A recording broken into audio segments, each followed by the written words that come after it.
close that blouse. 3 words, flat voice, eyes still on the page. Daphne Flynn leaned a 1/4 inch deeper across the black marble desk and smiled. Am I breaking your concentration, Mr. Kang? For the first time in 2 years, he lifted his eyes. Daphne is black, 29, executive secretary on the 47th floor of Kang Dominion Group in Midtown Manhattan. Honey skin, long jet black hair, a wine-red bodycon dress cut to the sternum, stilettos that click loud on marble. Kang Dae-hyun, 37. The quiet one, Dawn of the Kang family. Black ink, koi tattoo coiled around the right side of his neck, tail curling behind the ear. Charcoal 3-piece suit, a face that does not move. The whole floor knows she's in love with him. Only the 2 of them pretend otherwise. For 2 years she fought it with mustard yellow, blood red, deep wine, hemlines higher, necklines lower. He answered with flat stares and silence, until the night she leaned across his desk and dared him to look. Han So-yeon, his chief of staff, watched it happen from the doorway and wrote 1 line in her portfolio. The Kang family bans any woman on the 47th floor, especially this one. But what Dae-hyun said to her 11 nights later broke something Daphne had spent her whole life building. Before starting the story, comment down below where you are watching from and what time it is there. If stories of karma, love, and hidden truths move you, leave a like, be sure to subscribe to the channel, and click join to become a member and help our channel. The espresso cup was already halfway to the edge of the black walnut desk when Daphne Flynn realized her hand was shaking, not from fear, from something worse. From the 2-year drought of being noticed by the only man on the 47th floor who refused to look up, she set the porcelain down anyway, left side of the blotter, 2 inches from his right hand, exactly where he liked it.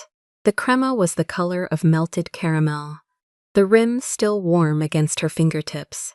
She let her thumb brush the saucer a half second longer than necessary, and she felt the silence of the office press against her wine-red bodycon, like a second skin. Kang Dae-hyun did not look up. He never did. Not at 7:42 in the morning. Not when she walked the length of his office in stilettos that cracked against the marble like small gunshots. Not when her perfume, warm amber, jasmine, vanilla, mixed for her in a tiny apothecary on Mott Street, reached the edge of his desk 3 seconds before she did. He turned a page of the bound merger draft instead. The motion was economical. His left hand stayed flat on the wood, fingers spread, the silver Patek Philippe catching the warm amber spotlight overhead. The koi was visible this morning. The collar of his white shirt sat open 1 button under the charcoal 3-piece, and the tail of the black ink koi curled out from behind his right ear, down along the cord of his neck, the body of the fish coiling toward the hollow of his throat. The head pointed down, always down, unfinished. Daphne had spent 100 mornings memorizing the shape of it, without ever letting her gaze settle longer than a breath. She turned. Heels clicked across the polished black marble. The floor-to-ceiling windows behind him framed Midtown Manhattan in the cold blue of a Tuesday that had not decided yet whether it would commit to dawn, and the warm interior amber of the office threw her shadow long across the charcoal wall, long enough to touch the edge of the single white orchid on the credenza. Han So-yeon was waiting at the threshold of the antechamber. The chief of staff did not move when Daphne approached. She never moved unless it served. Jaw-length jet-black bob, matte burgundy mouth pressed into a line so thin it almost disappeared. The small mole below her left cheekbone, the only soft thing on her face. The slim black leather portfolio was already open against her forearm. The slim platinum chain with the jade pendant rested flat against the ivory, silk camisole under her charcoal pantsuit. Han So-yeon's pen moved once, a single short stroke against the page. Daphne saw it without turning her head. She had seen that stroke before. Every time her fingers brushed the saucer too long, every time she leaned a half-inch closer to the desk than her job description required, every time the perfume cloud reached the dawn before the espresso did. One pen stroke, one small tally in a portfolio that no one outside the family was ever allowed to read. "Good morning, Miss Hahn," Daphne said. "Miss Flynn." The voice was low, polished, almost warm if you did not know better. "The Hong Kong call is at 8. The Frankfurt Red Line is on your desk, Mr. Vale's office sent a hand-delivered envelope at 6:40. I have not opened it. I'll handle it. I am sure you will." Their eyes met for a second. Han So-yeon's were dark brown, almost black, and they sat in their sockets the way a knife sat in a drawer. Closed, ordered, ready. Daphne did not flinch. She had stopped flinching in her 3rd week. You did not survive 2 years as executive secretary to Kang Dae-hyun by flinching at the woman who decided which secretaries left the 47th floor still employed, and which left in unmarked town cars. Daphne walked past her. The marble cracked under her heels in a sharp 4/4 rhythm, and behind her she heard a small scratch of Han So-yeon's pen meeting paper a second time. Her antechamber was a smaller, softer version of his. Same polished black marble, glass partitions cutting the room into geometry, sleek glass desk with 3 monitors already glowing, leather wingback in the corner, where twice in 2 years she had napped for 19 minutes between a Tokyo close and a London open. She slid into her chair, and the wine-red bodycon pulled tight across her hips. She uncrossed her ankles. She crossed them the other way. She did not look up at the camera she knew was tucked into the brushed gold trim above her desk.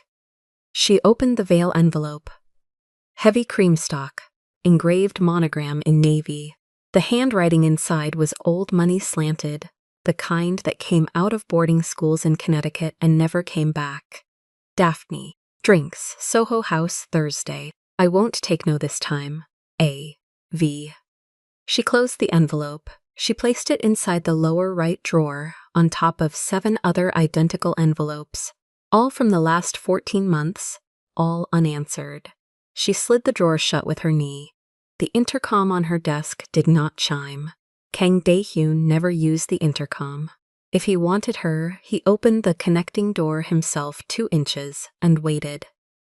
In 2 years, she had never made him wait longer than 4 seconds. She caught her own reflection in the dark face of the 3rd monitor before the Hong Kong dial-in came up. Honey-toned skin, almond eyes lined in soft cat-eye, full mouth painted the color of crushed wine grapes, long straight jet-black hair past the shoulders, the slight off-center part she had been wearing since she was 19.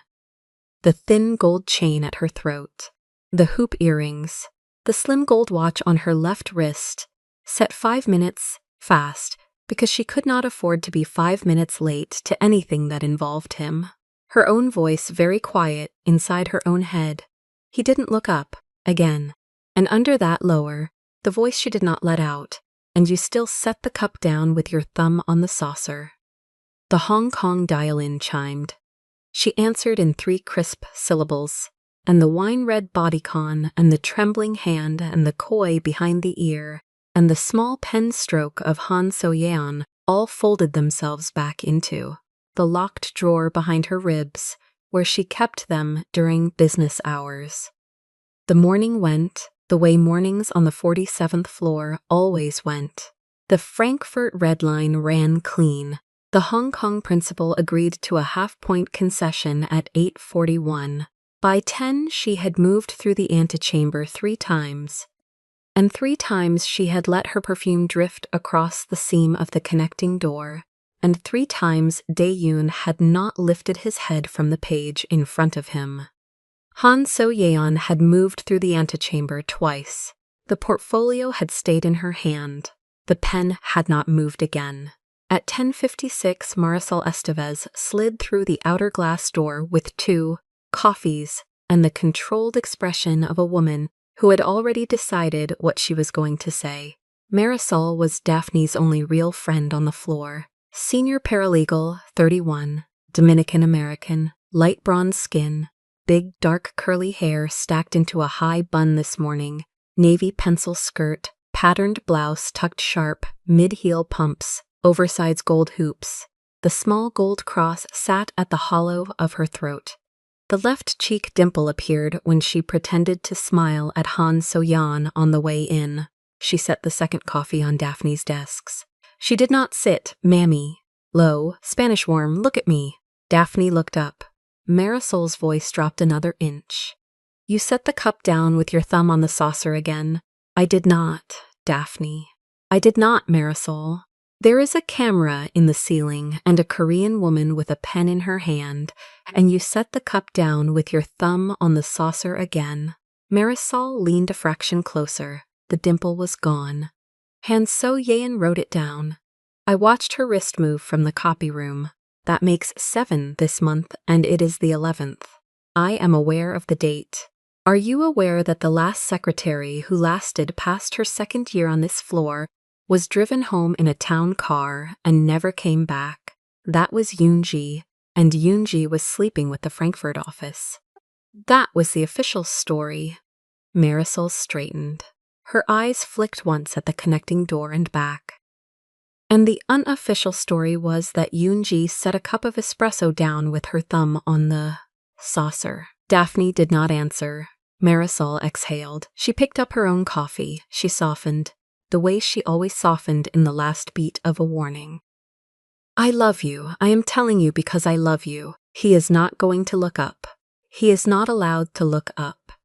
There is a Korean grandfather in Seoul who decided 40 years ago that no woman crosses the threshold of the 47th floor for any reason other than to file a folder and leave. And the only reason you have lasted 2 years is because you are extraordinary at the job, and the second the job stops being the reason you are here, Han So-yeon writes a different kind of note in that portfolio. I know. Do you? I know, Marisol's. Then close one button on that dress before you walk back in there at noon. Please, for me. Daphne looked down. The wine-red bodycon was high-necked compared to what she owned. The V-cut sat 2 fingers below her collarbone. There was nothing to close. She looked back up. Marisol's dimple appeared again, sad this time. Yeah, Marisol said. I noticed. The paralegal turned and clicked back out through the glass door. Daphne watched her cross the open floor, watched her stop at Han So-yeon's standing station to deliver a folder. Watched Han So-yeon take it without looking at Marisol's face. The pen stayed still. The portfolio stayed open. The room kept its temperature at exactly 68 degrees.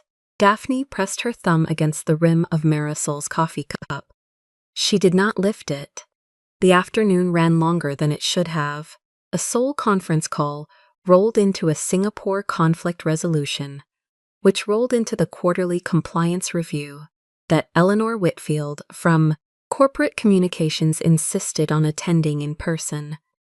Eleanor arrived at 3:14 in a champagne sheath dress and the double-strand pearl necklace she had worn every Tuesday for 19 years. She smiled at Daphne the way she always smiled at Daphne, which was the way a woman in nude lipstick smiles at a woman in wine lipstick when she wants the wine to know its place. Daphne, darling. Eleanor's voice was light, almost musical. Such a strong color today, very confident. I always think bold girls like you are so brave to wear those tones in the morning. Thank you, Eleanor. It must take a particular kind of confidence. It takes a closet. Eleanor laughed. The laugh was thin and pleased, and did not reach her narrow, gray-blue eyes. She tucked the black Chanel flap bag higher under her arm and clicked past Daphne's desk on her low nude pumps. And Daphne watched her go, and did not let her shoulders drop until the door to the main conference room had closed. It was during the compliance review at 4:11 that the connecting door to Dae-yoon's office opened. 2 inches. As always, Daphne was on her feet before the 3rd inch. She crossed into his office on a single steady breath. The wine-red bodycon caught the late afternoon light coming sideways off the Hudson. and her shadow swept long across the marble, and the air in the room was the warm, dry hush of a place where decisions worth 9 figures got made in single sentences. Dae-hyun was standing, back to her, one hand flat against the cold glass of the window, the other in the trouser pocket of the charcoal 3-piece. The koi was almost fully visible now from this angle. The turquoise had slipped a little against the back of his neck. The body of the fish coiled around the cord of his throat like a black silk ribbon. Someone had drawn there in ink that would never wash off. He did not turn. Veil, the single word filled the room. Daphne kept her voice even. His office sent an envelope at 6:40 this morning. It is in the lower drawer with the others. Unopened, opened read filed. He shifted his weight a 1/4 inch onto his left foot. The Patek Philippe caught the light. What did it say? Drinks, Soho House, Thursday and, sir, another pause. Outside, 23 floors below the window, a horn sounded once and was swallowed by the glass. Decline the meeting, he said. In writing, by Marisol, not by you. Yes, sir. And Miss Flynn, yes, sir. Do not be in the building Thursday after 6. She did not breathe for a count of 2. Then she did. Understood. He did not turn. The koi did not turn. The page on his desk did not turn. She stood there for the half-second it took to confirm there was nothing else, and then she pivoted on her heel and walked back through the connecting door. And the marble took her steps up and gave them back to her doubled, and she closed the door behind her and pressed her palm flat against the warm wood for exactly 1 second before she let go. In her chair, in front of the 3 glowing monitors, she did not cry, she did not move. She sat very still, and she catalogued what had just happened, the way Han So-yeon catalogued small things in a black leather portfolio. He had used her name. He had used her name twice. He had told her, in the only language he was allowed to use inside this building, to be somewhere else when Adrian Vale came looking for her. She pressed her thumb against the saucer of Marisol's cold coffee. She held it there. She let herself feel for 9 seconds the small unbearable warmth of being protected by a man who would never, in this lifetime, in this building, in this family, allow himself to say the word protect out loud. Then she opened the Frankfurt Red Line. She fixed the comma on page 41. She moved on. She left the building at 6:53 that evening. Han So-yeon was still at her standing station. The portfolio was closed. The pen was capped. Han So-yeon did not look up as Daphne passed, and Daphne did not look at Han So-yeon, and the silence between them was the silence of 2 women who had agreed, without ever speaking the agreement aloud, that the war between them would not begin today. The lobby was cold. The doorman touched the brim of his cap. Outside, the November air on Park Avenue was sharp enough to bite the bare skin above the V of her dress, and the wine-red bodycon was suddenly, absurdly, not enough fabric for the city she was standing in.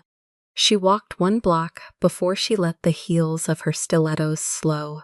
She turned at the corner of 52nd and Park, and she stood at the curb with her arm half lifted for a cab.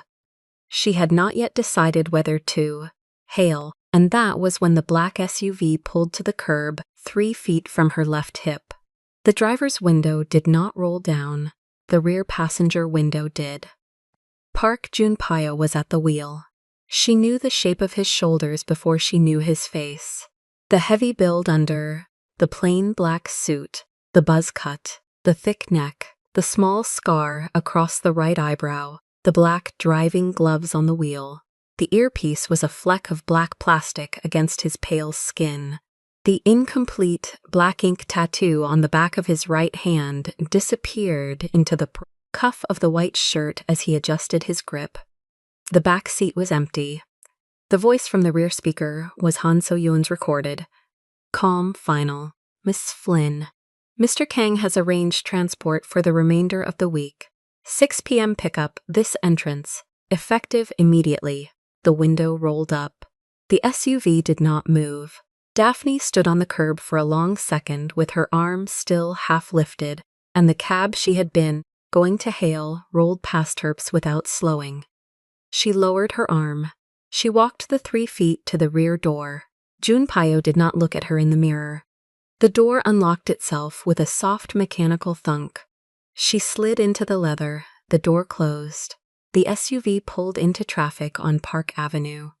In the back seat, in the dark, in the wine-red bodycon that was now warm against the heated leather, Daphne Flynn pressed her thumb to her own bottom lip and held it there, and she understood, for the first time in 2 years, that Kang Dae-hyun had been watching her every single morning.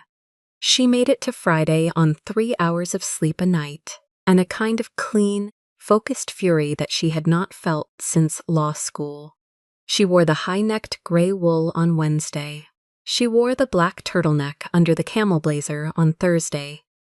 She kept the perfume in the bottle. She set the espresso on the left of the desk at 7:42 each morning. And she did not let her thumb brush the saucer once. And Dae-hyun did not look up, and Han So-yeon's pen did not move. At 6 p.m. Thursday, she rode the SUV home through cold rain and watched Junpyo's gloved hands on the wheel and did not speak.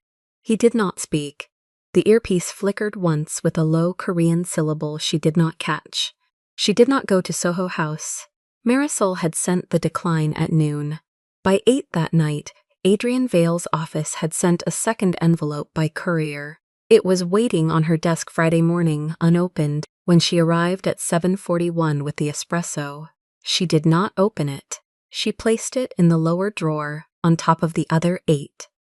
She did not let her thumb brush the saucer. When she set down his cup, she watched him not look up. She walked out. By 6 Friday, the 47th floor was empty. Eleanor had left at 4:30. Marisol had left at 5:15 with a long, sideways look at Daphne that said, "Go home, mommy, please." Han So-yeon had left at 5:52. The first time in 19 months that the chief of staff had walked out before the dawn. The portfolio went with her. The pen went with her.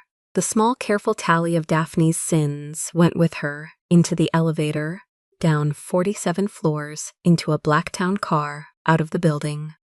The lights on the floor dimmed to their after-hours amber. At 9:14 p.m., Daph stood in the women's locker room, 3 doors down from her antechamber, and she looked at herself in the long mirror, and she made a decision that she had been refusing to make for 731 days. The mustard yellow wrap dress was at the back of her locker, sealed in a garment bag, the price tag still on. She had bought it 6 months ago and never worn it to the building. The neckline was cut to the sternum. The wrap closed with a thin self-tie at the left hip. The color was the warm yellow of a streetlight on wet pavement, and against her honey-toned skin, it did the one thing she had spent 2 years not letting a dress do in this building, which was to make her impossible to look away from. She took off the high-necked gray wool. She put on the mustard yellow. She let the wrap fall the way the wrap wanted to fall. She refreshed the wine lipstick. She put the perfume on the inside of both wrists and the hollow of her throat and the soft place just under the V of the neckline, where, if a man were leaning across a desk to read a document, the warm amber and jasmine and vanilla would reach him a full second before the words did. She looked at herself in the mirror. She said very quietly to the woman in the mustard yellow, "He told you not to be in this building Thursday after 6. He didn't say a word about Friday at 9:17. She walked out of the locker room. The heels of the stilettos cracked against the marble in the empty corridor, like 4 small gunshots a second. The light was on in his office. The door of the office was already half open. Dae-hyun had not closed it. He sat behind the black walnut desk with the same straight back, the same flat gaze on the page, the coy tail just visible above the open collar of his white shirt. The desk lamp threw a small amber circle on the document. Everything else in the room sat in low blue light from the city. Daphne stopped 2 steps inside. She did not lean. She did not arch. She held her tablet in front of her hips like a shield she had just remembered. She owned. Mr. Kang, the Munhua contracts are signed and scanned. I left the originals in the safe. He turned a page. Thank you. She waited. He did not look up. She turned and walked out. She closed the door behind her with both hands so it would not slam. In the empty antechamber, she set the tablet on her desk, sat, and pressed her palms flat on the marble until they stopped shaking. The wine-red lipstick from Friday was gone. She had scrubbed it off in the elevator with a tissue and water. Her mouth in the reflection of the dark monitor looked younger than she was. He had said close that blouse. She had asked if she was breaking his concentration. He had lifted his eyes. That was all. Nothing else had happened. Nothing else needed to happen. The temperature in the room had moved 3 degrees in 2 seconds, and she had felt every degree on her skin. That was Friday. This was Monday morning. She had spent the weekend rehearsing being normal. By Tuesday, the floor knew something had shifted, but no one could name what. Daphne arrived at 7:40 in a charcoal pencil skirt and an emerald blouse buttoned 1 button higher than usual. The heels were still 10 centimeters, because she would not give the floor that satisfaction. She set the espresso on the left edge of his desk and did not let her fingers linger. Daehyun said good morning. He had not said good morning in 4 months, Han So-yeon noticed. She made a single mark in the black portfolio under her arm and walked into Hyun's office 2 minutes later. The door closed. The conversation lasted 11 minutes. Daphne timed it on the wall clock without meaning to. When Han came out, she stopped at Daphne's desk and laid the portfolio down with the slow care of a woman setting down a knife. Her burgundy mouth did not smile. Miss Flynn, the 47th floor has rules that protect everyone who works on it, including you. I'm aware of the rules, Miss Han. Good. The mole below her left cheekbone moved a 1/4 inch when she spoke. Then you understand that the rules do not bend for anyone. Not for me, not for him. She picked up the portfolio and walked to the elevator. The brushed steel doors opened the second she reached them. They always did for her. Daphne breathed out. She had not realized she was holding it. At 10, Daphne walked the signed Munhua originals to the safe behind the partition wall. The keypad accepted her code on the 2nd try because her fingers were slower than usual. The steel door swung open. She placed the folder on the 3rd shelf, closed the door, and waited for the green light. The light came. She stayed with her forehead against the cool metal for 1 breath. Then she walked back to her desk and opened the inbox. 42 new emails. She answered 11 of them in 20 minutes. Each reply was 3 sentences long and signed Daphne Flynn, Executive Office. She did not read what she had written. The fingers knew. At 11, Eleanor Whitfield walked through the antechamber on the way to Daehyun's office. The director of corporate communications was in cream today. A sheath dress with a stiff blazer over it, the double-strand pearls at her throat. She slowed beside Daphne's desk. The smile arrived first, the words after. Daphne, sweetheart, lovely color on you today. So bold, so eye-catching. She let the pause sit. Some of the women on 12 were saying they could never carry it. I told them you simply have the kind of figure that demands attention whether you want it or not. Good morning, Mrs. Whitfield. Is he in? He is. Be a dear, and let him know I have the Reuters statement. Eleanor did not wait. She walked to the door, knocked twice with 1 knuckle, and went in without waiting for an answer. The door closed. Daphne picked up her coffee. The cup was cold. She drank it anyway. Marisol came by at lunch with 2 paper cups of fresh coffee and a brown bag of pastelitos from the place on 53rd. She set everything down on the marble and pulled a chair across the floor without asking permission. Talk, nothing to say. Daphne, Marisol.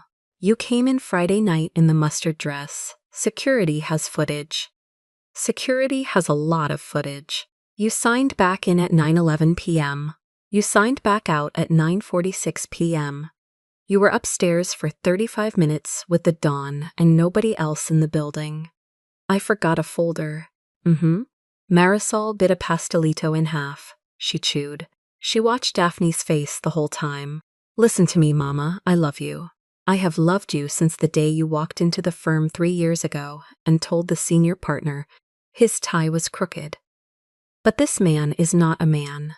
This is a Don, the Korean kind, the kind whose grandmother ran half of a Taewon before she was 40.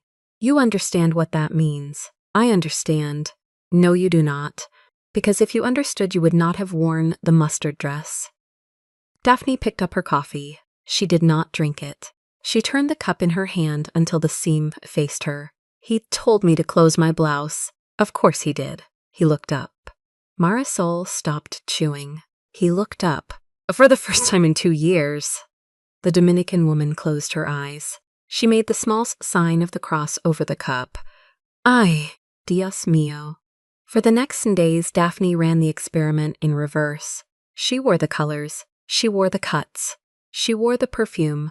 3 drops of amber and jasmine on the inside of each wrist, 1 behind the right ear. She did not provoke. She did not lean. She did not bend slow. She let the clothes do the work the clothes had always done, while she did the work always required. It made no difference. Daehyun did not look up. On the Friday of the first week, she stood at his desk for 90 seconds while he read a quarterly. She read the koi on his neck instead. The black ink began at the underside of his jaw and coiled down. The tail tucked behind his right ear. The head pointed at the hollow of his throat. The artist had stopped before the eye. She had never noticed that before. The fish had no eye yet. The fish was looking for something it had not been allowed to see. Will that be all, Miss Flynn? That will be all, Mr. Kang? She walked out. On Monday of the second week, a courier delivered a sealed envelope from Adrian Vale's office to her desk by mistake. The label said for the attention of the executive secretary. She opened it. Inside was a single sheet of cream stock with a handwritten line in fountain pen ink. Miss Flynn, dinner, Thursday p.m., the Carlisle, A.V. No question mark. No signature beyond the initials. She folded the sheet in half. She walked the envelope to the shredder in the back hallway. She fed the sheet in face down. The machine ate it in 3 seconds. She did not mention it to Daehyun. She did not need to. Han So-yen had been watching from the open door of the conference room. The black portfolio under her arm received another small mark. On Tuesday, Daphne arrived in a navy wrap blouse and a black pencil skirt. Conservative. Quiet. The perfume was still amber and jasmine because she would not let Vale change her. The espresso landed on the left of the desk at 7:40 exactly. Daehyun said good morning. The good morning was a quarter second longer than yesterday, but he noticed. She knew because of small things. The espresso cup, set down on the left of the desk every morning, was empty by the time she came back at 10. And he was not a man who drank coffee that fast unless he was thinking about something else while he drank it. The black walnut door of his office, which used to close after she left, now stayed open 3 inches. The internal calendar app pinged her phone at unusual hours with meetings he had pushed to fit her lunch break. On Wednesday of the second week, she dropped a pen by his chair. She had not meant to drop it. The pen rolled under the desk near his right shoe. She crouched. The pencil skirt was tight. She picked the pen up slowly because there was no fast way to pick it up. When she stood, her face was level with his.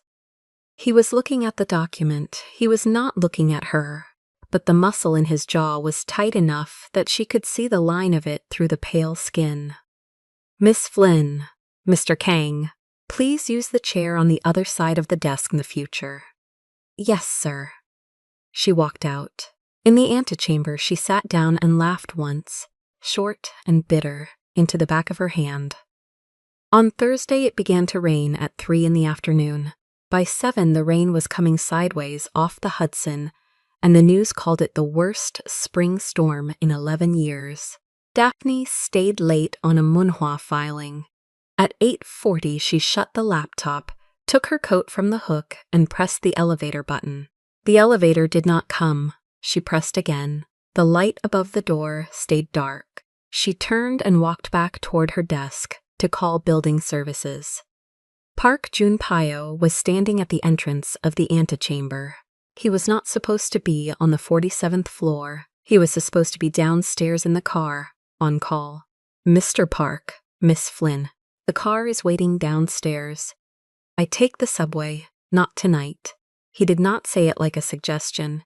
He did not say it like a threat. He said it the way a man who drives a Don's car says everything. Flat, polite, final. The black driving gloves were on. The earpiece was in. His square face gave her nothing.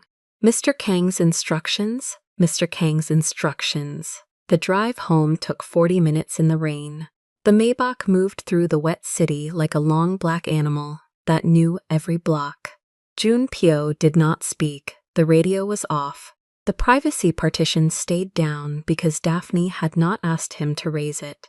She watched the back of his shaved head and the small scar across his right eyebrow in the rearview mirror, and she thought about a man on the 47th floor who had not looked at her in 9 days, but had remembered, at 8:40 on a Thursday night, that she did not own an umbrella.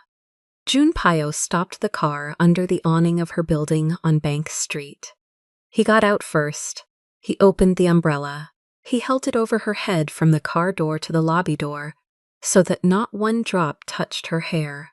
He nodded once and walked back into the rain to the car. She stood in the lobby until the taillights of the Maybach turned the corner of Hudson Street. The doorman cleared his throat behind the desk. She nodded at him without looking. She rode the elevator up to the 4th floor with her coat folded over her arm and the small smell of the leather seat of the car still on the fabric. Inside her apartment, Daphne dropped her coat on the floor of the entryway. She did not pick it up. She walked to the kitchen, took the bottle of soju from the freezer, poured 2 fingers into a juice glass, and drank it standing up at the counter. Then she sat on the kitchen floor with her back against the cabinets and stayed there for a long time. The indifference had never been indifference. It had been a wall. And the wall had a door, and the door had a name, and the name was something she could not say out loud yet, even to herself, in her own kitchen. The next morning she wore the deep red bodycon. She set the espresso on his desk. He said thank you. She said you're welcome. Nothing else happened. Everything else happened. 11 days after the mustard dress on a Wednesday at 8 in the evening, Han So-yeon left the building at 6:45 with the lawyers from the Munhwa side. Park Junpyo was downstairs with the car. The cleaning crew worked floors 30 through 45 and would not reach the 47th until after midnight. Daphne stayed because she had a stack of NDAs to verify before Thursday. At 8:03, Dae-hyun came out of his office. He did not have his jacket on. The white shirt was open at the second button. The coattail showed against his collarbone. He walked to her desk and stopped on the other side of the marble counter. "Miss Flynn, Mr. Kang, come into my office, please." The please did something to the small bones at the base of her neck. She got up. She did not bring the tablet. She walked in. He closed the door behind her, not all the way, 3 inches, as he had been doing for 9 days, but tonight he pushed it the rest of the way. The latch clicked. He did not sit behind the desk. He stood at the floor-to-ceiling window with his back to the city. The skyline behind him was a wall of cold white and amber points. "Sit, please." She sat in the leather chair on the visitor side of the desk. She crossed her legs at the ankles, not at the knees. She put her hands flat on the armrests. She waited. He did not speak for almost a minute. Then he turned. 2 years and 3 months. "Mr. Kang? 2 years and 3 months ago, you walked into this office for the first time. You wore a navy dress with a white collar, pearl earrings. Your hair was up. You shook my hand and told me you preferred to be called Daphne, not Ms. Flynn, when there was no one else in the room. She did not move. 6 months later, you started wearing red. 3 months after that, the mustard yellow. The perfume changed at the end of the first year. You switched from something with rose to something with amber. You started leaving the third button of the silk blouses open in October. You started staying late on Thursdays in January. Mr. Kang, I noticed every dress, Miss Flynn, every perfume, every late report from the first morning. Her throat closed. She did not let it show in her face. Then why? It was not a question. She did not know what it was. Sit, he said again. Although she was already sitting, he walked to the desk. He did not sit. He put both hands flat on the black walnut and leaned a small degree toward her. The koi on the right side of his neck moved when the tendon moved. Because of what I am. Do you understand what I am? I understand. No, you understand the title. You do not understand the apparatus. The Kang family does not permit any woman on the 47th floor. Han So-yeon enforces that rule because that rule has kept 3 generations of this house alive. My grandfather buried 2 women. My father buried 1. The pattern is not coincidence. The pattern is method. The method is, when a man at this level is known to want a woman, that woman becomes the cheapest leverage in any room she enters.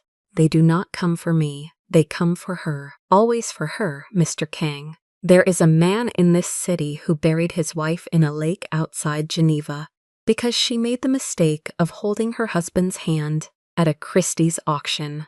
The husband ran a fund the Kang family had refused to partner with. The wife had nothing to do with anything. She was the cheapest door. They went through her. Do you hear me, Miss Flynn? I hear you. Adrian Vale already knows your name. That stopped her. She had filed paperwork for Vale's fund for 6 months.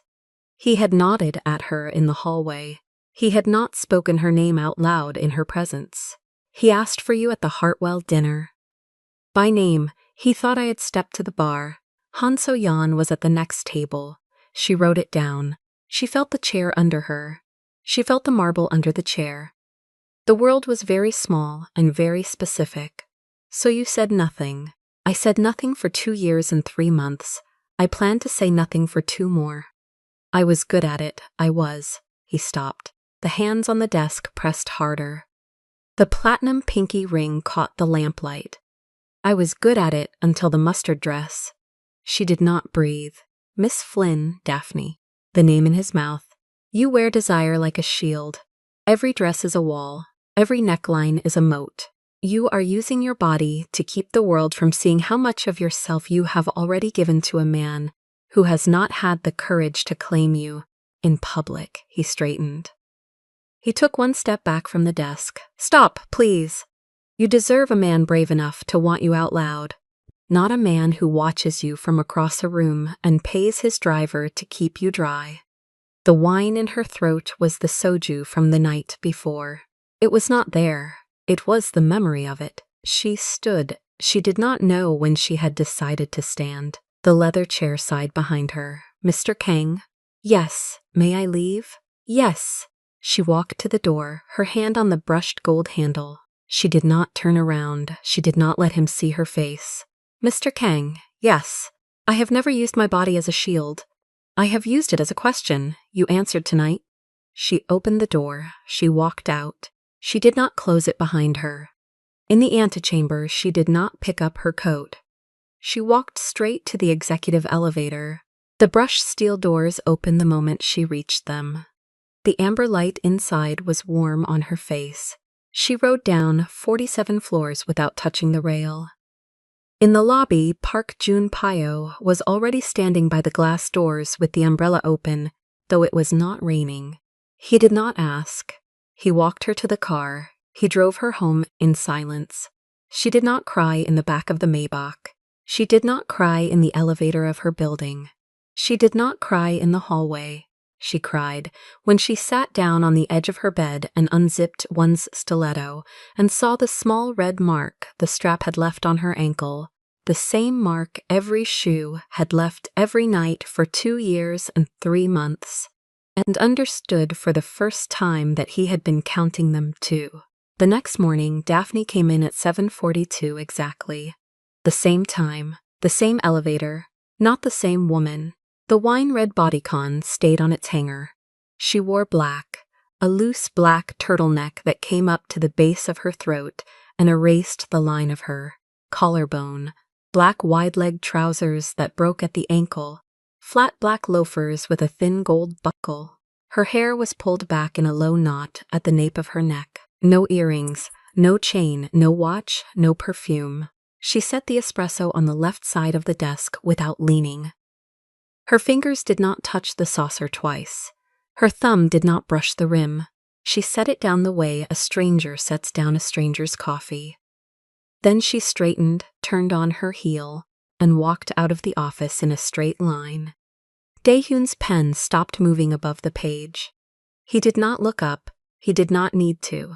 He had been listening for the click of stilettos for 2 years and 3 months, and what he heard this morning was the soft slap of a flat sole on marble. And the sound was wrong in a way that made the back of his neck go cold. In the antechamber, Han So-yeon raised her eyes from the leather portfolio. She watched Daphne sit down at the sleek desk with the 3 monitors. She watched Daphne open the first email of the day, with both hands folded neatly on the keyboard. She watched the way Daphne kept her chin level and her shoulders square and her mouth in a flat line. Han So-yeon closed the portfolio. She did not write anything. This was new. By Friday of that first week, the whole 47th floor knew something had broken. Nobody said it. Nobody had to. The 2 junior analysts who shared the corner cubicle stopped trading the morning glance they always traded when Daphne walked past. The legal team stopped lingering by the printer at 8:15. Eleanor Whitfield, from Corporate Communications, came up from 42 on Wednesday to drop off a folder she could have emailed, and when she saw Daphne in the black turtleneck, she smiled the smile. She smiled at funerals and went back to the elevator without saying a word. The amber spotlights still warmed the marble. The orchid on the desk still bloomed. The Manhattan blue hour still bled through the floor-to-ceiling windows at the end of every shift. But the floor was wrong quiet, and everyone felt it, and nobody named it. The second week, Daphne went lower. Charcoal gray trousers, a buttoned ivory blouse to the throat, a boxy blazer that hid the line of her waist. She walked with her arms close to her sides. She kept the reports in a slim folder pressed to her chest. She stopped, passing behind his chair. She delivered the documents to the corner of his desk, the corner farthest from his right hand, and she left before he reached for them. He noticed. He did not say so. On Tuesday of the second week, he asked her for the quarterly projections at 4 in the afternoon. She brought them at 4:06. She placed them on the far corner. She turned to leave. He said her name, low, Daphne. She stopped at the door. She did not turn around. Yes, Mr. Kang. The Mr. Kang landed in the room like a small flat stone on water. 2 years of yes, just yes, and now this, Mr. Kang. The 2 syllables put a wall of glass between his desk and her back. He looked at the line of her shoulders under the boxy blazer. He looked at the low knot of hair at the nape of her neck. He looked at the place where the gold chain used to rest and was no longer resting. That's all, he said. She walked out. He sat at the black walnut desk for a long moment with the projections unread in front of him. Then he picked up the espresso she had left at 7:42 that morning. The cup was cold. He drank it anyway. He set it back down on the saucer without looking, and the porcelain clicked too hard, and a small splash of cold espresso jumped onto the white margin of the projections and bloomed there like a brown stain. He did not blot it. Han So-yeon came in at 5 with a tablet. She set it on the desk in front of him. She waited the 3 seconds she always waited for him to look up. He did not look up. She waited 2 more seconds. She set her hand flat on the tablet to draw his eye. The Vale account, she said. Quarterly review meeting Thursday, 2 o'clock. He read the screen. He did not nod. He has requested that Miss Flynn be present to take notes. Dae-Hyun's eyes moved up from the tablet to Han So-yeon's face. They moved slowly. They did not blink. Miss Flynn does not take notes for outside clients, he said. He requested her by name. Tell him no. Han So-yeon did not move. Hung-nim, she said. Older brother. The address she used only when she was about to say something he would not like. Adrian Vale has asked for her by name 3 times this quarter. 3. The first time I said the schedule did not allow. The second time I said she was assigned elsewhere. If I refuse a third time, he will read it. He will know we are protecting something. Dae-Hyun's jaw shifted a 1/4 inch to the left. The koi tattoo on the right side of his neck stretched and tightened against the line of his collar. He already knows, he said. Then there is no reason not to send her. He looked at Han So-yeon for a long time. The amber light caught the small mole below her left cheekbone. She did not look away. Send her, he said. I will be at the meeting. It is a routine review. You do not attend routine reviews. I will be at the meeting.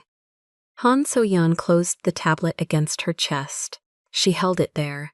She looked at him the way she had been looking at him for 11 years. The way a sister looks at a brother she has watched go, quietly mad in slow motion. Hung-nim, she said softer now. She has changed. You see it. Everyone sees it. He did not answer. 3 weeks of high necklines, flat shoes.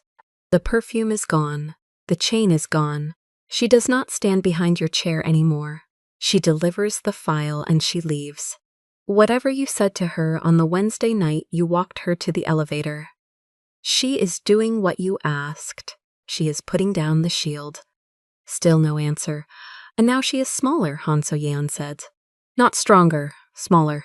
Have you seen the way she eats her lunch at the desk now? Instead of in the kitchen with Marisol?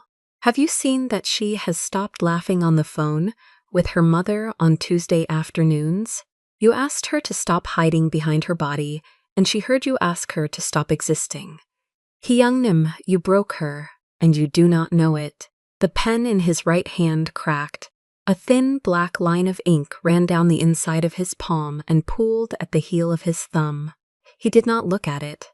Han So-yeon set the tablet on the desk. She turned. She walked out of the office. He sat there with the broken pen and the cold espresso and the brown stain on the projections. And for the first time since his father died 8 years ago, Kang Dae-Hyun, the quiet one, the dawn of Kang Dominion Group, did not know what to do next. Thursday came. The boardroom on 46 was glass on 3 sides. The 4th wall was charcoal. The table was raw black oak, 12 seats. Brushed gold ashtrays at the 4 corners that nobody used anymore. The amber spotlights came down in tight cones. Outside, the Manhattan sky was the flat slate gray of a cold March afternoon, and the river beyond the windows had no shine on it. Adrian Vale arrived at 1:55. Navy double-breasted brioni, sky blue shirt with the white collar, red and navy striped club tie, gold shipwheel cufflinks catching the amber. He came with 2 associates and a leather portfolio. And he smiled at every person in the room, the way a man smiles at people he has already decided to hurt. Daphne arrived at 1:58, the charcoal trousers, the ivory blouse to the throat, the boxy blazer, the flat loafers, a slim leather folio under her left arm, a pen in her right hand. Adrian's eyes went to her the second she walked in. They stayed on her. They moved from her face to her throat to the place where her cleavage used to be, and was no longer there, and his smile changed. Not smaller, wider, because the absence interested him more than the presence had. He stood up. Miss Flynn, he said, sit by me. I want you close, to catch every word. He pulled out the chair to his right. She did not move toward it. Han So-yeon, 3 seats down, raised her chin a 1/4 inch. The 2 associates of Vale looked at their own hands. Daphne walked to the chair he had pulled out. She sat down. She placed the folio in front of her. She opened it to a clean page. She uncapped the pen. The meeting began. It was a routine quarterly review. 47 minutes of numbers. Adrian Vale spoke for 30 of them. He spoke well. He spoke with the easy rolling cadence of a man who had been told since prep school that his voice was an asset. He used Daphne's first name twice. He did not use any other first name in the room. At minute 32, while a junior associate was reading a column of figures aloud, Adrian Vale slid his right hand across the black oak table and laid it flat over Daphne's left hand, the hand that was holding the pen. He did not look at her when he did it. He kept his eyes on the junior associate. He smiled, the gold signet pinky ring pressed against the thin bone on the back of her hand. After this, he said, easy, conversational, loud enough for the whole table to hear, you and I should discuss private terms, dinner. Tonight, there is a small French place on 63rd that knows me. We can talk about your future at Kang Dominion and other things. Daphne did not pull her hand away. She did not move it at all. The pen stopped on the page mid-word. Her face stayed exactly as it had been 1 second before. Her breath did not change. Only the muscle at the corner of her jaw moved, one small tight contraction, the size of a seed. The junior associate stopped reading mid-figure. The room went silent. At the far end of the table, in the chair he had taken at 156 without a word, Kang Dae-yoon set down the page he had been holding. He stood up. He did not raise his voice. He did not need to. The amber light caught the koi tattoo on the right side of his neck as he turned his head, and the tail of the fish, the part that curled behind his ear, moved like a live thing when the muscle of his jaw flexed. Mr. Vale. Adrian looked up. His hand was still on Daphne's hand. He smiled. Kang, I didn't expect you at a quarterly.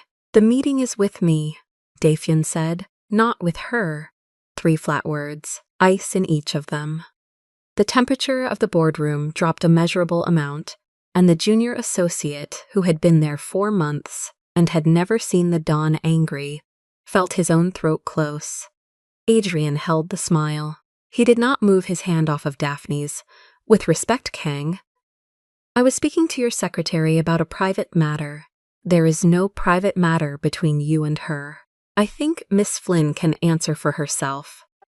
Daehyun's eyes moved for 1 second only to the back of Daphne's left hand, to the gold signet ring pressing into the bone. He looked at it the way a butcher looks at a line on meat. Then he looked back at Adrian. The meeting, he said again, slower this time, is with me. Adrian Vale held the look for 3 seconds. Then he laughed, short and dry, the kind of laugh a man uses to pretend he has chosen to retreat. He lifted his hand off of Daphne's. He spread his fingers, palm up, in a small theatrical gesture of surrender. Of course, he said. Of course, my mistake. He sat back. He uncapped his own pen. He turned a page in his portfolio. The smile he wore now was thinner. The amber light caught the small, thin scar above his right eyebrow. The meeting continued. Daphne did not look up from the page once. The pen in her right hand started moving again. The page filled with neat, slanted, even letters. Her face stayed flat, her breath stayed slow. Only Han So-yeon, 3 seats down, saw the single drop of blood on the inside of Daphne's left palm where her own thumbnail had broken the skin, without her noticing. When the meeting ended at 2:47, Adrian Vale stood, shook hands with 3 of the 4 men in the room, did not look at Daphne, and walked out with his associates behind him. At the door he paused. He turned back. He looked across the boardroom at Daehyun. He smiled the funeral smile. Kang, he said. We should have a drink sometime. Just the 2 of us, soon. Daehyun did not answer. Adrian Vale left. The room emptied in 30 seconds. Han So-yeon stayed. Daehyun stayed. Daphne stayed in the chair. Adrian had pulled out for her. The pen was still in her right hand. The folio was still open in front of her. Her left hand was still flat on the black oak table, where the gold signet ring had pressed. She did not move. Dae-hyun walked the length of the table. He stopped beside her chair. He looked down at her hand. He saw the small half-moon of broken skin on her palm. He saw the white pressure mark on the back of her hand where the ring had been. He saw the way her shoulders sat squared and small inside the boxy blazer. He did not speak. He turned. He walked out of the boardroom. The koi tattoo on his neck moved once as he passed through the door. Han So-yeon waited until he was gone. Then she sat down in the chair next to Daphne. She did not touch her.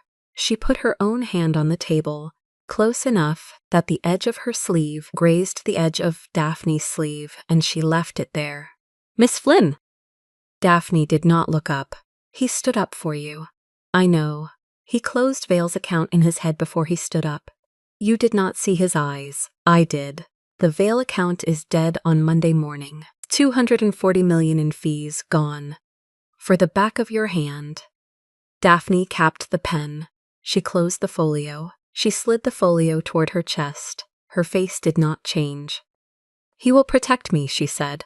The voice was so quiet Han So-yeon had to lean a half-inch closer. "He will close accounts for me. He will stand up in rooms for me. He will put 240 million on the table for the back of my hand." She raised her eyes. Han So-yeon saw, for the first time in 3 weeks, what was behind the flat face. It was not anger. It was not hurt. It was a small, clean understanding, the kind of understanding that arrives once in a life and never leaves. "He will protect me," Daphne said again. "He will never claim me. There is a difference. I have spent 29 years not knowing the difference. I know now." She stood up. She tucked the folio under her left arm. She walked out of the boardroom in the flat loafers, and the soft slap of the rubber sole on the marble was the loudest sound on the 46th floor. That night she did not take the executive car. She walked 4 blocks west in the cold March wind and caught the C train at 50th and 8th.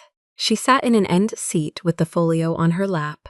She rode the train down to 14th Street. She walked the 7 blocks to her apartment on Bank Street in the West Village. She climbed the 4 flights of stairs in the flat loafers and let herself into the small 1-bedroom she had bought outright with 3 years of bonus money. She took off the boxy blazer. She hung it on the back of the door. She took off the ivory blouse. She took off the charcoal trousers. She folded them on the chair by the window. She stood in the small bathroom in her bare feet on the cold tile, and she looked at herself in the mirror over the sink. She looked at the small half-moon cut on her left palm. She looked at the place on her throat where the thin gold chain used to rest. She looked at the place on her ring finger, where there had never been a ring, and where, she understood now, there would never be one. Not from the man in the black walnut office on the 47th floor. He would put a bullet in a man for her. He would burn $250 million for her. He would stand up in a room of his own peers and ice a hedge fund partner for the back of her hand. He would not stand up in front of his own family for her. He would not say her name in front of his mother, the matriarch in the gray hanbok in the Long Island compound. He would not put her at the head of a Kang Dominion table. He would not let her walk into the lobby of the building through the front door in daylight. She would have his loyalty, and his violence and his quiet ruined nights drinking cold espresso. She would have everything except the one thing. The phone on the bathroom counter buzzed once. She looked down. Adrian Vale, unknown number, 3 lines of text. "Miss Flynn, pity about the meeting. We could have had a lovely dinner. A man like Kang owns you on paper and pretends he doesn't. A man like me would put your name on the door. Think about it. I am patient, and I always collect." She read the message twice. She did not answer. She set the phone face down on the cold tile. She turned off the bathroom light. She walked to the bed in the dark, and she lay down on top of the covers in her underwear, and she stared at the water stain on the ceiling that had been there since she signed the deed and she understood with the small, clean understanding that had arrived at the boardroom table at 2:43 in the afternoon that there was no way out of this room she had built around herself, with 2 years of bodycon dresses and stilettos and amber jasmine perfume. The man she loved would protect her until the day he died. He would never in this life claim her in the daylight. And the other man, the one with the gold signet ring and the funeral smile, had just put his hand on the table and announced, in front of witnesses, that he intended to collect. She closed her eyes. She did not sleep. Outside the window on Bank Street, a cab honked once, and a woman laughed too loud, and the cold March wind pushed against the glass. And somewhere on the 47th floor of a tower in Midtown, a man in a charcoal suit was sitting alone at a black walnut desk with a cold espresso and a broken pen and a brown stain on the white margin of a page. And neither of them, in their separate dark rooms, knew yet that the gala invitation already printed and already addressed and already sitting in a stack on Eleanor Whitfield's desk on the 42nd floor would, in 9 days, put them in the same ballroom in front of 300 witnesses, where Adrian Vale would be waiting at the champagne fountain with a sentence already chosen. The gala invitation had been sitting in Daphne's inbox for 9 days before she answered it. Yes, she would attend. She did not say with whom. She did not say what she would wear. She put the phone face down on the kitchen counter and looked at the wall for a long time. Saturday morning she walked into a small bridal-adjacent boutique on Madison and asked the saleswoman for blood red. Floor length, bare back, no slit higher than the knee. She did not want anyone calling it a slit. The saleswoman, a woman in her 60s with steel gray hair, looked at her once and walked into the back. She came out with 3 dresses. Daphne tried the second one. She did not look in the mirror until the zipper was up. When she finally turned, she did not see Daphne Flynn, the secretary. She saw a woman in armor that did not need to lie. The red was not the red of the mustard yellow night. That red had been a dare. This red was a statement. The saleswoman watched her in the mirror. She did not compliment the fit. She did not call another associate. She walked around Daphne in a slow circle, adjusted the strap at the left shoulder by 1/2 centimeter, and stepped back. "This dress," she said, "is not for a man." Daphne met her eyes in the glass. "It is for the room."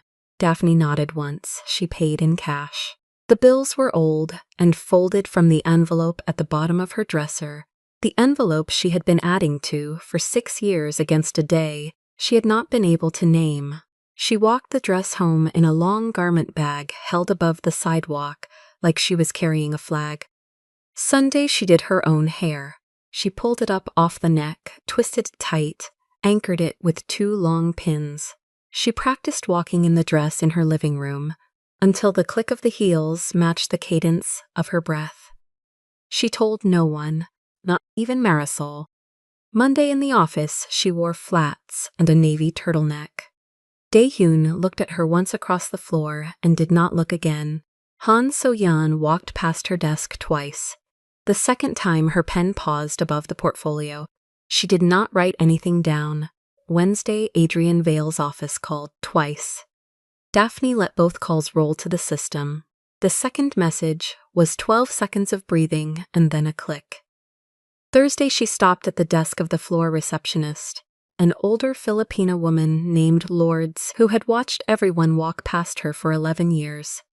"Lourdes," Daphne said, "if something happens to me on Friday, you'll know what to do." Lourdes did not blink. "I always know what to do." Daphne placed a small white envelope on the corner of the counter where Lourdes kept the visitor log. Lourdes did not look at it. She slid it under the log book with 2 fingers without breaking eye contact. Inside the envelope were 3 pages, a list of names, a list of accounts, a short letter addressed to Han So-yeon. Daphne had typed it on Wednesday night and proofread it twice. She had told herself she was preparing for the worst. She had also, somewhere underneath, been preparing for the best. Thursday night, she did not sleep. She lay on her back in the dark and counted the slats of the blinds and listened to a car alarm 2 streets over. At 3 a.m., she got up and drank a glass of water at the kitchen counter and looked at the dress hanging on the back of the closet door, red against white painted wood. She did not turn on the light. Friday at 7 p.m., Daphne stood in front of her bathroom mirror and put on the garnet earrings her grandmother had left her. They sat just below the lobes, dark as old wine. She set the red lipstick across her mouth in 2 strokes. She did not blot. She did not soften it. The car arrived at 7:40, not June Pio, a Blacktown car she had ordered herself. She did not want a Kang vehicle. She did not want to arrive as anyone's anything. The ballroom on the 40th floor of the plaza was already humming when she stepped through the doors. 300 guests. Crystal chandeliers throwing light against champagne marble. Deep wine velvet drapes pulled back from windows that held the whole Upper East Side. The string quartet had started St. Saëns. The smell of lilies thickened the air. She walked in alone. The doorman at the inner entrance opened his mouth to announce her, and then did not. He had been told no name had been registered. He stepped aside. The first person to see her was a junior associate from legal who forgot the sentence he was speaking. The second was a wife of a board member who turned her head so fast her diamond earring caught the chandelier and threw a small white spark across the marble. By the time Daphne reached the champagne fountain, the room had already shifted its weight toward her like a tide. She did not look for him. She did not need to. She knew where Dae-hyun was the way she knew where her own heartbeat was. She took a flute from the silver tray. She turned a 1/4 inch. Adrian Vale was already moving toward her. He had Eleanor Whitfield half a step behind him. Eleanor in her cream sheath, pearls double strand, the smile she used on women she planned to bury. Adrian's navy double-breasted brioni was a shade darker tonight. The red and navy striped tie was knotted tight. He had a flute in his left hand. The right hand was free. "Gentlemen," he said. His voice carried. He had practiced it carrying. "Gentlemen, come closer, come closer. Allow me to introduce someone." Heads turned. Conversations broke at the edges. The quartet kept playing. The cellist looked up once and then back down. Adrian put his free hand on the small of Daphne's back, not touching the dress, hovering, close enough to claim. "Meet Miss Flynn," he said. "Daphne Flynn." He turned her gently by the shoulders to face the gathering crowd. Too pretty to be taken seriously, too bold to be respected. Kang Dominion's most decorative file clerk. Someone laughed, a short laugh, the kind of laugh that stops itself halfway because the person realized too late they were the only one laughing. Eleanor Whitfield's mouth lifted at the corners. She turned a 1/4 inch toward the women behind her, the wives of the senior partners, as if inviting them to share the joke. 2 of them looked at the floor. One of them, a woman in her 70s, named Catherine Aldridge, who had outlived 3 husbands and a board chair, did not. Catherine Aldridge looked directly at Daphne. She did not smile. She nodded. Daphne did not move. She did not lower the flute. She did not lift her chin in the showy way the dress invited. She held very still. The heat that rose in her chest she sent down into her feet and through the marble. She did not have to do anything else. Across the room a single set of footsteps started. The footsteps were not hurried. They were not loud. They were measured, and they covered ground the way an idea covers a page. The crowd parted for them before the crowd understood it was parting. Kang Dae-hyun in a midnight blue 3-piece, white shirt open 1 button at the collar, the tail of the koi just visible above the lapel, walked in a straight line from the far window to the champagne fountain. He did not stop in front of Adrian. He stopped beside Daphne, close enough that the back of his hand brushed the bare skin of her arm. He did not look at her. He looked at the room. When he spoke, the quartet stopped on the second beat of a measure. The Celesti's bow lifted and stayed lifted. "Daphne Flynn," Dahyun said. His voice was not loud. It did not need to be. "Has never been just my secretary?" 300 people did not breathe. "She is the reason this floor functions." He let it sit. He let the marble carry it. "If all you saw was her body," he said, "the failure is yours, not hers. Mine, for letting you believe there was nothing else to see." A glass clinked somewhere near the back. Whoever was holding it set it down. "I saw her strength from the first morning. I have watched her carry weight nobody in this room could have carried. I have signed agreements she drafted in her head while pouring coffee. I have built my floor on her judgment." He turned, finally, and looked at Adrian Vale. The look was not anger. Anger would have been a courtesy. The look was assessment. The look a man gives a structure he is about to condemn. "Mr. Vale." Dahyun said his name the way a judge reads a sentence. "Your account closes Monday, 9 a.m. The transfer paperwork is already on Ms. Whitfield's desk. She has not seen it yet. She will see it tonight." Eleanor Whitfield's mouth did not move. The smile that had lifted at the corners stayed lifted. It now looked painted on. "Your firm will not bid on condominium business again. Your partners will be informed of the reason in writing tomorrow. The reason will be exact. I do not protect men who insult my staff in public to compensate for what they cannot do in private." Adrian opened his mouth. Dahyun lifted one finger. "Not high, just enough." Adrian's mouth closed. "Do not speak now. Anything you say tonight will be added to the letter." He turned to Daphne. He offered his left arm, the coy tail just visible above his collar, the right hand free, palm down near his hip, ready. "Miss Flynn." His voice softened by a quarter. "Shall we?" Daphne set the untouched champagne on the silver tray. She did not look at Adrian. She did not look at Eleanor. She placed her hand on the inside of Dahyun's elbow. The fabric of the suit was warm. They walked toward the doors together. 300 people watched them walk. The string quartet started again at a measure they had never reached. Han So-yeon stood near the south column with her portfolio at her side. As Daphne passed, Han So-yeon inclined her head, half an inch. It was the first time in 2 years she had acknowledged Daphne's existence in public. In the corridor outside the ballroom, the noise dropped. Their heels and his Oxfords made the only sound on the marble. Junpyo waited at the end of the hall with the elevator already held open, gloved hand on the brass rail. He did not look at her dress. He looked at Dahyun. Dahyun nodded once. Junpyo stepped aside. The elevator doors closed. Daphne did not speak in the elevator. Dahyun did not either. He stood half a step from her with his hand still resting where her hand had left it. The amber light of the executive car painted the side of his face. When the doors opened on the lobby, he walked her to the curb. The Blacktown car was waiting. He opened her door himself. Junpyo, who had taken a different elevator and somehow arrived first, stood by the trunk with his hands folded in front of him. "Sunday," Dahyun said. His voice was quiet now, only for her.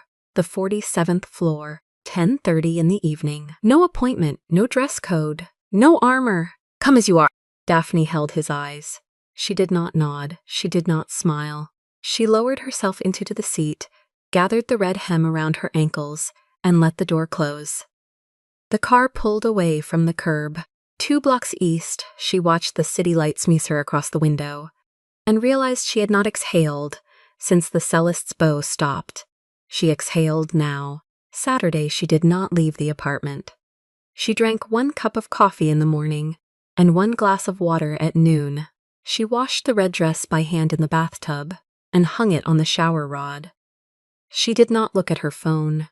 Marisol came by at 4 with 2 paper bags of food from the Dominican place on Christopher. She set the bags on the counter and looked at Daphne in the gray sweatpants and the old t-shirt and did not ask. She poured rice onto 2 plates. They ate at the small table by the window. After the second plate, Marisol said, "The whole legal floor knows. I figured." They are not gossiping. They are quiet. Different kind of quiet. Daphne nodded. Eleanor Whitfield filed for early retirement this morning. Effective immediately. Daphne set her fork down. Adrian Vale's firm lost 3 Kang accounts before noon. They will lose 4 more by Tuesday. There is no firm left after Friday. Han So-yeon walked Eleanor out of the building at 6 this morning, Marisol said. 2 security with her. Box of personal items already packed. The legal floor watched. Nobody said a word. Daphne pushed the rice around the plate with her fork. I did not ask for any of that. I know. Marisol reached across and put her hand over Daphne's. I know you did not ask. He did not do it for the audience. He did it because somebody finally cost him something he was not willing to lose. Daphne did not answer. She looked at her hands. The garnet earrings were on the kitchen counter where she had set them the night before. They looked smaller in daylight. Marisol stood up. She carried the plates to the sink. She ran the water over them and did not say anything for a long minute. Whatever happens on Sunday, she said with her back still to Daphne. You are not the secretary who put coffee on his desk for 2 years. That woman did her job. She did it with grace. She does not owe him the next move. You do not owe him anything. I know. Good. Marisol dried her hands on a dish towel. She came back to the table and put both palms flat on the wood. But if you want it, if you decide you want it, walk in like you walked into that ballroom. Without asking permission. Daphne nodded once. Sunday morning she pulled on jeans, dark wash, slightly faded at the knees. A cream cable knit sweater she had bought on sale 2 winters ago and never worn to the office. Flat brown ankle boots. A small silver chain at her throat instead of the gold. She washed her face. She put on chapstick instead of lipstick. She let her hair dry on its own. It fell loose and slightly wavy past her shoulders. She looked in the mirror once. She did not recognize herself. That was the point. The lobby of Kang Dominion was empty on Sunday at 10:30 p.m. The Filipina receptionist was gone. The single security guard at the desk looked up, recognized her, looked at her clothes, looked at her face, and pressed the elevator call button without speaking. The ride to the 47th floor took 32 seconds. She counted them. The doors opened on the dark antechamber. The orchid was still on her desk. The leather wingback was empty. The frosted glass partition to Daehun's office glowed amber from inside. She walked across the marble. Her boots made almost no sound. She had forgotten what it felt like to enter this floor without heels announcing her. He was at the window, hands behind his back. The midnight suit jacket was over the chair. The white shirt was untucked at one side. The koi on his neck was fully visible now, the tail curling up behind his right ear, the body wrapping his throat. The head pointed down toward the collarbone, where the inks stopped and the skin began. 2 small soju glasses sat on the black walnut desk, already poured, clear. He did not turn when she entered, closed the door. She closed it. He turned then. He looked at the jeans, he looked at the sweater, he looked at her bare face. Something in his shoulders that had been holding for 2 years let go. He did not smile. He almost smiled. Come here. She crossed the marble. She stopped on the other side of the desk. The 2 soju glasses sat between them like a small bridge. From now on, he said, you come in through the front door, through the lobby, past Lourdes, past the legal floor, through every desk that watched you walk in here for 2 years, thinking you were a decoration. She did not move. No secret, no back hallway, no late hour, no hurry. He picked up one of the soju glasses and held it across the desk. She took it. Her fingers brushed his. He did not pull back. And never, he said. His voice had dropped to almost nothing. Never reduced to one night. He set his glass down without drinking. He reached into the inside pocket of the jacket draped on the chair. He pulled out a single brass key. Old brass, long shaft, a small notch near the head. He placed it on the desk between them, on top of a single folded sheet of cream paper. "The private executive elevator," he said. "The one that opens only on this floor and on the garage. The key exists in 3 places, the vault in Seoul, my pocket, now your hand." Daphne looked at the key. She did not pick it up immediately. "Han So-yeon knows," he said. "She drew up the paperwork yesterday. The Kang Council has been informed. There will be consequences. I have accepted them in advance." She looked up at him. "Why now?" she said. It was not a question. It was the only thing she had not understood. He moved around the desk. He stopped a foot from her. He did not touch her. "Because for 2 years," he said, "I told myself that not loving you in public was protecting you. Friday I watched a man put his hand near your back and call you decorative in front of 300 people, and I understood that my silence had been the permission slip." He paused. "I will not be the one who teaches you to make yourself smaller." She reached down. She picked up the brass key. It was heavier than it looked. The metal was warm from his pocket. He watched her close her fingers around it. "There is one more thing," he said. "I have wanted to say it for 2 years. I am only allowed to say it now because you are standing here without any armor on. So I am going to say it once, and then we are going to drink the soju. And then I am going to walk you to the lobby, through the front door." She waited. He looked at her for a long moment. His face did not move, his eyes did. "I surrendered," he said, "long before you noticed." Daphne did not cry. She did not look down. She did not turn the key over in her hand. She held his gaze the way she had held the room on Friday night. The brass warmed in her palm. She lifted her soju glass. He lifted his. They did not touch the glasses together. They drank in one quiet swallow, looking at each other across the small black walnut bridge, in the amber light. On the 47th floor, on a Sunday night, with the whole city of Manhattan dark and cold, and watching through the glass. He set his glass down first. She set hers down beside his. Then she walked around the desk, past the orchid, past the chair, and stopped beside him at the window. She did not take his arm. She stood next to him, shoulder, almost touching shoulder, and looked out at the city she had crossed in a town car the night before in a blood-red dress that no longer mattered. After a long time she spoke. Her voice was even. It did not shake. "Front door," she said. "Monday morning, 7:42. He did not turn his head. "I will be at the desk," he said, waiting. Outside, the lights of Midtown burned cold and indifferent. Inside, on the 47th floor, 2 glasses sat empty on the black walnut desk. A brass key rested in the pocket of a pair of faded jeans, and the floor that had pretended for 2 years finally stopped pretending. If you want to watch all the stories without any ads and also get access to bonus scenes, extended epilogues, and exclusive spicy chapters, head over to our Patreon. Scan the QR code on the screen. The link is in the description or in the pinned comment. See you there. If this story moved you, stop for a moment and reflect. Have you ever worn your body like armor because no one taught you another way to be seen? Have you ever loved a man who would protect you from every shadow in the room, but never claim you in the light? And when someone finally walked across a crowded ballroom to name your worth out loud, did you have the courage to put down the shield and let them? Tell us your experiences and feelings in the comments. We read them all.